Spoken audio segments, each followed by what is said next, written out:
ठीक है, इसमें हम क्वेश्चन नंबर 10 तक हम लास्ट वीडियो में कर चुके हैं, क्वेश्चन नंबर 11 हम देख रहे हैं। तो हमारे पास क्वेश्चन है कि जो डिकम्पोजिशन रिएक्शन है वो अपोजिट होता है कॉम्बिनेशन रिएक्शन का, या कॉम्बिनेशन रिएक्शन अपोजिट होता है डिकम्पोजिशन रिएक्शन का, और दोनों के लिए हमें रिएक्शंस लिखनी है। ठीक है, तो क्या होता है डिकम्पोजिशन रिएक्शन की हमें पता है, जो डेफिनेशन है वो क्या है कि जो कंपाउंड है उसे हम ब्रेक करते हैं इनटू सिंपलर कंपाउंड्स। ठीक है, तो जो रिएक्टेंट है, पहले हम देख रहे हैं डिकम्पोजिशन, रिएक्टेंट है वो ब्रेक होता है सिंपलर कंपाउंड्स और एलिमेंट्स में। मतलब आपने एक रिएक्टेंट लिया और वो ब्रेक होके हमारे पास दो या दो से ज्यादा प्रोडक्ट की फॉर्म में आ जाए। जबकि कॉम्बिनेशन रिएक्शन क्या होता है, इसका उल्टा होता है। वहां पर क्या करते हैं, एलिमेंट्स कंबाइन करते हैं और एक नया प्रोडक्ट बनाते हैं। ठीक है, तो यहाँ पे नंबर ऑफ रिएक्टेंट एक था मेरे पास और उससे मेरे पास एक से ज्यादा प्रोडक्ट आए। यहाँ पर क्या है, एक से ज्यादा मेरे पास क्या है, रिएक्टेंट्स हैं, और वहां से हम सिंगल एक प्रोडक्ट बना रहे हैं। अगर हम एग्जाम्पल लिख के, तो डिकम्पोजिशन का जो एग्जाम्पल है वो क्या होगा, कोई भी एक रिएक्शन हम पहले भी कर चुके हैं जब हमने चैप्टर पढ़ा है, CaCO3। इसे हम हीट करते हैं तो क्या होता है, वो CaO और CO2 में ब्रेक हो जाता है। ठीक है, कैल्शियम कार्बोनेट कैल्शियम ऑक्साइड और कार्बन डाइऑक्साइड बनाता है। कॉम्बिनेशन रिएक्शन, इसका भी हम एग्जाम्पल पहले भी कर चुके हैं जब हमने चैप्टर पढ़ा है। तो N2 + 3H2 gives 2NH3। यहाँ पर मेरे पास नाइट्रोजन हाइड्रोजन मिलके क्या बना रहे हैं, अमोनिया बना रहे हैं। ठीक है, तो ये क्यों एक दूसरे के ऑपोजिट होते हैं, एक के अंदर क्या होता है, जो रिएक्टेंट है वो ब्रेक होता है और एक से ज्यादा प्रोडक्ट्स बनाता है, जबकि दूसरे के अंदर कॉम्बिनेशन में क्या होता है, रिएक्टेंट्स कंबाइन करते हैं, कंबाइन करके तब एक हमारे पास प्रोडक्ट आता है। चलिए नेक्स्ट हमारे पास जो क्वेश्चन है, हमें एक डिकम्पोजिशन रिएक्शन की रिएक्शंस लिखनी है। कब कब, जब आप हीट यानी थर्मल डिकम्पोजिशन कर रहे हैं, लाइट से आप कर रहे हैं, और इलेक्ट्रिसिटी से कर रहे हैं। तो जब हमने चैप्टर पढ़ा है, हमने इसके तीनों टाइप्स पढ़े थे, तो उसके हम एग्जांपल लिख लेते हैं। सबसे पहले मैं लिख रहा हूँ हीट की फॉर्म में, तो CaCO3 को जब आप हीट करोगे तो वो CaO और CO2 में ब्रेक होता है, डिकम्पोज हो जाता है। ऐसे ही सेकंड हम एग्जांपल लिख रहे हैं, हमारे पास है 2AgCl। इस पर हम जब सनलाइट डालते हैं, तो ये हम किसका एग्जांपल लिख रहे हैं, लाइट का एग्जांपल लिख रहे हैं। तो वो क्या होगा, सिल्वर प्लस क्लोरीन के अंदर डिकम्पोज हो जाएगा। और लास्ट हमारा थर्ड है, जो हमने पहले भी पढ़ा है, इलेक्ट्रोलिसिस ऑफ वाटर, कि हम इलेक्ट्रिसिटी पास कर रहे हैं वाटर में। अभी जब हम एक्टिविटी पढ़ेंगे तो इसे डिटेल में भी पढ़ेंगे। तो वो हाइड्रोजन और ऑक्सीजन की फॉर्म में क्या होता है, डिकम्पोज हो जाता है। तो ये हमारे पास इसके तीनों के एक एग्जाम्पल हो गए। तो नेक्स्ट क्वेश्चन हमारे पास है कि यहाँ पर हमें डिस्प्लेसमेंट और डबल डिस्प्लेसमेंट रिएक्शन के बीच में डिफरेंस बताना है विद एग्जांपल। हमें इनकी रिएक्शंस भी लिखनी है और हमें डिफरेंस भी बताना है।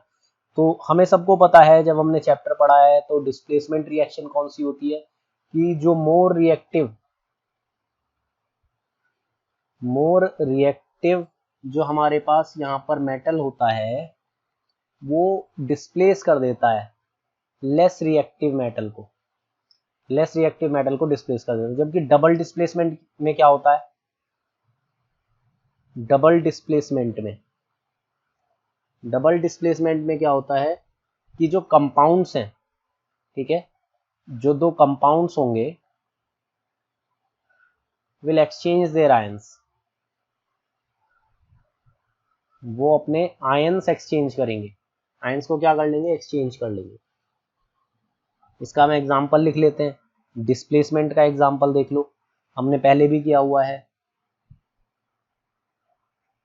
Fe + CuSO4 है। तो क्या होगा, ये ज्यादा रिएक्टिव है, ये क्या करेगा, इसे डिस्प्लेस कर देगा, FeSO4 बनाएगा और कॉपर आ जाएगा। और एग्जांपल हमने जो पहले किया था, जिंक को हमने कराया था डाइल्यूट H2SO4 से रिएक्ट, या डाइल्यूट HCl से करा दो। तो जिंक हाइड्रोजन को क्या करेगा, ZnSO4 बनाएगा यहाँ पे और हाइड्रोजन रिलीज हो जाएगी। ठीक है, उसके बाद डबल डिस्प्लेसमेंट का रिएक्शन का एग्जांपल अगर हमें लिखना हो, तो हम क्या कराएं यहाँ पे HCl और NaOH को करा लो रिएक्ट।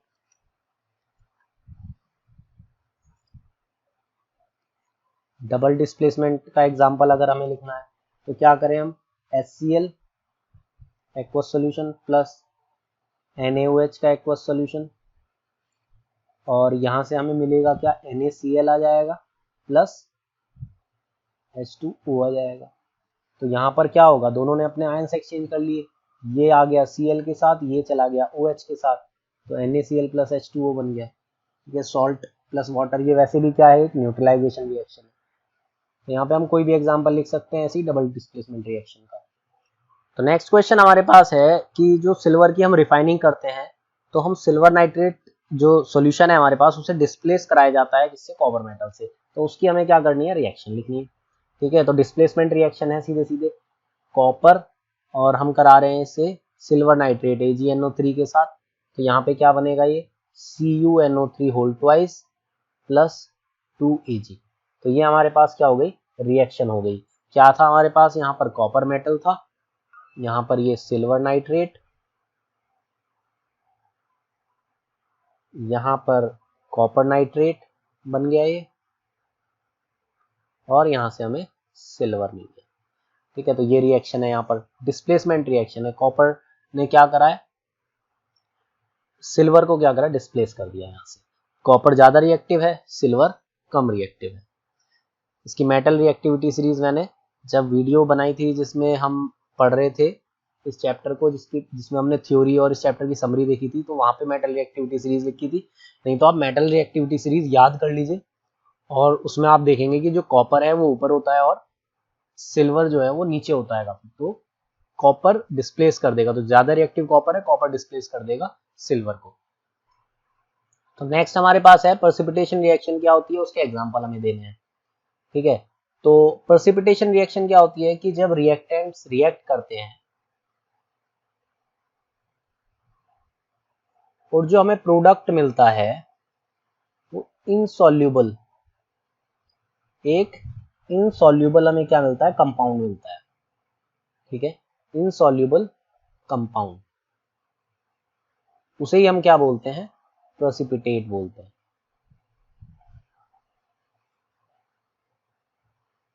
इसे हम क्या कहते हैं, प्रेसिपिटेट कहते हैं। और वो रिएक्शन क्या होती है, प्रेसिपिटेशन रिएक्शन होती है। कोई भी आप डबल डिस्प्लेसमेंट रिएक्शन लोगे तो वहां पे आपको प्रेसिपिटेट फॉर्म होता हुआ मिलेगा। ठीक है, तो कोई भी आप एक एग्जांपल डबल डिस्प्लेसमेंट रिएक्शन का आप लिख दो। AgNO3 को आप रिएक्ट करा रहे हो NaCl के साथ, तो हमें यहाँ पर क्या मिलेगा, यहाँ पे हमें क्या मिलेगा, AgCl plus NaNO3, AgCl plus NaNO3। ठीक है, तो यहाँ पर क्या होगा, सिल्वर क्लोराइड जो है AgCl, ये क्या बन गया, एक हमारा यहाँ पे प्रेसिपिटेट बन गया जो कि इनसॉल्यूबल होगा सॉल्यूशन। ठीक है, एक इनसॉल्यूबल कंपाउंड बना AgCl, जिसे हमने क्या बोला, ये एक प्रेसिपिटेट है। नेक्स्ट हमें यहाँ पे बताना है ऑक्सीडेशन और रिडक्शन क्या है, किसके टर्म्स में हमें बताना है, गेन और लॉस ऑफ ऑक्सीजन, कि ऑक्सीजन अगर गेन कर रहे हो आप, ऑक्सीजन मिल रहा है तो ऑक्सीडेशन है या रिडक्शन है, अगर जब ऑक्सीजन रिमूव हो रहा है तो वहां पर आपको ऑक्सीडेशन या रिडक्शन है क्या है वो बताना है। ठीक है, उसके लिए हम एग्जाम्पल भी लिखेंगे साथ में। तो ऑक्सीडेशन क्या होता है, जहां पर गेन हो ऑक्सीजन, तो उसे हम क्या बोलेंगे, ऑक्सीडेशन बोलेंगे। जैसे एक एग्जांपल अगर मैं लिख लूं 2Mg plus O gives 2MgO। ठीक है, तो मैग्नीशियम के साथ जो ऑक्सीजन की रिएक्शन हुई, तो यहां पर देखिए मैग्नीशियम ने क्या करा, गेन किया ऑक्सीजन, इसके साथ ऐड हो गया, ऑक्सीजन ऐड हो गया, तो इसे हमने क्या बोला, ऑक्सीडेशन हुआ। ठीक है, मैग्नीशियम के साथ ऑक्सीजन ऐड हुआ तो हमने क्या बोला, ऑक्सीडेशन हुआ।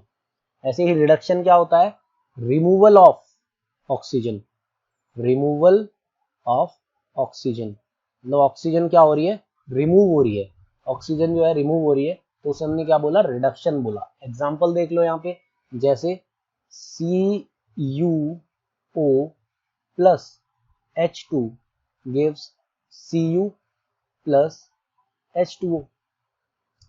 Hydrogen is more reactive than copper, तो हाइड्रोजन क्या करेगा, कॉपर को डिस्प्लेस कर सकता है, उसके बाद और एग्जांपल देख लें अगर हम, Fe2O3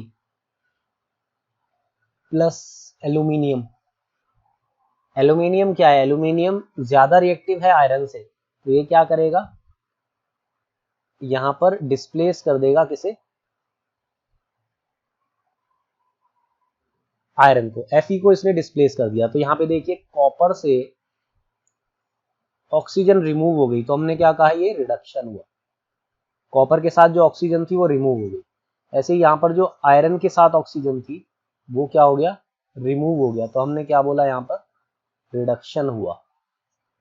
आयरन के साथ जो ऑक्सीजन लगी हुई थी वो क्या हुआ, रिमूव हो गई यहाँ से, तो हमने क्या बोला यहाँ पर, तो यहाँ पर क्या हुआ, रिडक्शन हो गया। तो नेक्स्ट क्वेश्चन है, ये shiny brown coloured element X on heating in air become black in colour, name the element X और ब्लैक कलर्ड कंपाउंड क्या बना है, हमें ये बताना है। ठीक है, अगर इस तरह के क्वेश्चन अगर आपको करने हैं तो NCERT की आपकी जितनी भी एक्टिविटीज हैं वो आपको अच्छे से आनी चाहिए। एक्टिविटीज अगर आप अच्छे से पढ़ेंगे तो आपको पता रहेगा, जो ये हमें यहाँ पर दे दिया है जैसे shiny brown coloured element X, तो ये हमारे पास क्या होता है, कॉपर होता है। कॉपर क्या है, एक रेडिश ब्राउन कलर का एलिमेंट है। ठीक है, रेडिश ब्राउन, रेडिश ब्राउन। ठीक है, तो जो ब्राउन कलर एलिमेंट है वो X है, उसे हमने क्या करा है, एयर के साथ हीट करा है। एयर के साथ हीट करने पे क्या हुआ, ऑक्सीजन के साथ रिएक्ट करके इसने क्या बनाया, ऑक्सीजन के साथ रिएक्ट करेगा तो क्या करेगा, CuO बना लेगा, कॉपर ऑक्साइड, ऑक्साइड बनेगी यहाँ पर ऑक्सीजन के साथ। ठीक है, इसे बैलेंस कर लेंगे अब हम। ठीक है, यहाँ पे हम 2 लगा देते हैं, इधर भी 2 लगा देते हैं, तो ये हमारे पास क्या हो गया, रिएक्शन कंप्लीट हो गई। ठीक है, अब हम यहाँ पे बता सकते हैं आराम से, तो जो X है वो तो कॉपर है, और जो ब्लैक कलर कंपाउंड बना है ये कैसा होगा, ब्लैक कलर का होगा। ये क्या बना है, कॉपर ऑक्साइड बना है, तो इसका आंसर X तो जो हो गया वो क्या हो गया, कॉपर, और जो ब्लैक कलर कंपाउंड है वो क्या है, कॉपर ऑक्साइड। नेक्स्ट क्वेश्चन है कि हमें पेंट हम क्यों अप्लाई करते हैं जो आयरन आर्टिकल्स होते हैं। ठीक है, तो आयरन एक मेटल है, मेटल का ऑक्सीडेशन होगा। ठीक है, जिसे हम कोरोजन भी कहते हैं, और आयरन के केस में हम क्या कहते हैं, रस्टिंग कहते हैं। ठीक है, तो सिंपल आंसर तो यही है, to prevent rusting of iron. Rust बनने से रोकेगा वो, जंग लगने से रोकेगा उसे। कैसे प्रिवेंट करेगा, और कि जो हमारा ये लेयर है, ये मेटल लेयर है, और अभी ये क्या है, एयर के कांटेक्ट में है, और एयर के कांटेक्ट में है तो मतलब इसके पास क्या क्या है, इसके पास एयर में ऑक्सीजन भी है प्लस वाटर भी है। ठीक है, तो हम कह सकते हैं क्या है, मॉइस्ट एयर। ठीक है, तो मॉइस्ट एयर के कांटेक्ट में है, तो यहाँ पर क्या होगा, ऑक्सीडेशन होगा, ऑक्सीडेशन के साथ क्या बनेगा, यहाँ पर रस्ट बनेगा। कोरोजन के लिए दोनों चीजें चाहिए, ऑक्सीजन भी वाटर भी, मतलब मॉइस्ट एयर आपको चाहिए। ठीक है, तो रस्ट यहाँ पे बनेगा। अब आपने इसके ऊपर अप्लाई कर दिया पेंट, अगर आपने पेंट अप्लाई कर दिया तो जो मेटल है, मेटल जो है वो अब कांटेक्ट में नहीं है।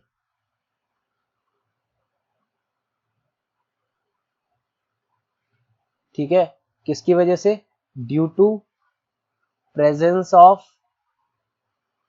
Layer of paint. पेंट की एक लेयर बन गई है उसके ऊपर, उस लेयर की वजह से क्या हो रहा है कि एयर के कांटेक्ट में नहीं आ रहा है मेटल, और उसके कांटेक्ट में नहीं आएगा तो ऑक्सीडेशन नहीं होगा, ऑक्सीडेशन नहीं होगा तो उसकी रस्टिंग भी नहीं होगी। नेक्स्ट है, oil and fat containing food items are flushed with nitrogen. हम नाइट्रोजन के साथ उसे क्यों रखते हैं। ठीक है, जो भी हमारे चिप्स पैकेट या कुछ भी होता है उसके अंदर हम नाइट्रोजन क्यों फिल करके रखते हैं। ठीक है, तो इसका आंसर क्या है, सिंपल आंसर तो ये है, अगर आपको 1 नंबर में या MCQ में है या किसी तरह से है, टू प्रिवेंट रेंसिडिटी। ठीक है, रेंसिडिटी मतलब ऑक्सीडेशन ऑफ फूड, फूड का ऑक्सीडेशन होने से बचाना है, aerial oxidation of food. Oxidation होने की वजह से क्या होता है, फूड की जो स्मेल है वो खराब हो जाती है। ठीक है, टेस्ट खराब हो जाता है, ये भी लिख सकते हो to prevent foul smell and bad taste. ठीक है, तो इस वजह से भी हम करते हैं। तो इसका मेन आंसर तो यही है कि आप रेंसिडिटी बचा रहे हो। लेकिन कैसे बचा रहे हो, होगा क्या, अगर आपने चिप्स को या कोई भी ऐसा फूड जिसके अंदर ऑयल है या फैट है, ठीक है, ऑयल और फैट कंटेनिंग फूड आइटम है, ठीक है, इसे आपने क्या करा है, एक पैकेट के अंदर रखा, तो वहां पे क्या होगा, ऑक्सीजन भी होगी, ऑक्सीजन होगी तो ऑक्सीडेशन होगा, ठीक है, और ऑक्सीडेशन होगा तो रेंसिडिटी होगी। अब इसे प्रिवेंट करना है तो हमने क्या करा, नाइट्रोजन गैस, ठीक है, जो कि एक अनरिएक्टिव गैस है, जो रिएक्ट नहीं करेगी, ठीक है, अनरिएक्टिव गैस है। तो अनरिएक्टिव गैस है तो उसके साथ आपने क्या करा, इसे रख दिया। तो अनरिएक्टिव है तो वो फूड के साथ रिएक्ट नहीं करेगी, फूड के साथ रिएक्ट नहीं करेगी, और ऑक्सीजन नहीं है वहां पे तो ऑक्सीडेशन भी नहीं होगा। तो जो आपका फूड है वो ज्यादा टाइम तक चल पाएगा। तो इसलिए हम क्या बोलते हैं, रेंसिडिटी को प्रिवेंट करने के लिए हम नाइट्रोजन के साथ क्या करते हैं, उसे फ्लश करके रखते हैं। ठीक है, नेक्स्ट हमारे पास है, हमें कोरोजन और रेंसिडिटी एक्सप्लेन करना है विद एग्जांपल। हम पहले भी इसे पढ़ चुके हैं चैप्टर के अंदर। कोरोजन क्या होता है,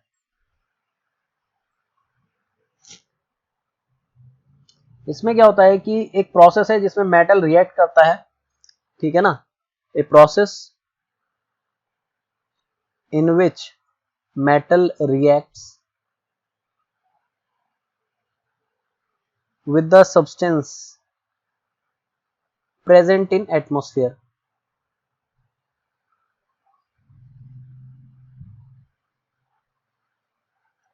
एटमॉस्फेयर में मेनली वो किससे रिएक्ट कर रहा है, वहां पर ऑक्सीजन से रिएक्ट कर रहा है, और ऑक्सीजन भी क्या, मॉइस्ट एयर से रिएक्ट कर रहा है, ठीक है, मॉइस्ट एयर से, जिसके अंदर क्या है, ऑक्सीजन भी है और वाटर भी है, ठीक है। तो इससे हो क्या रहा है, मेटल जब रिएक्ट कर रहा है तो उसका क्या हो रहा है, मेटल का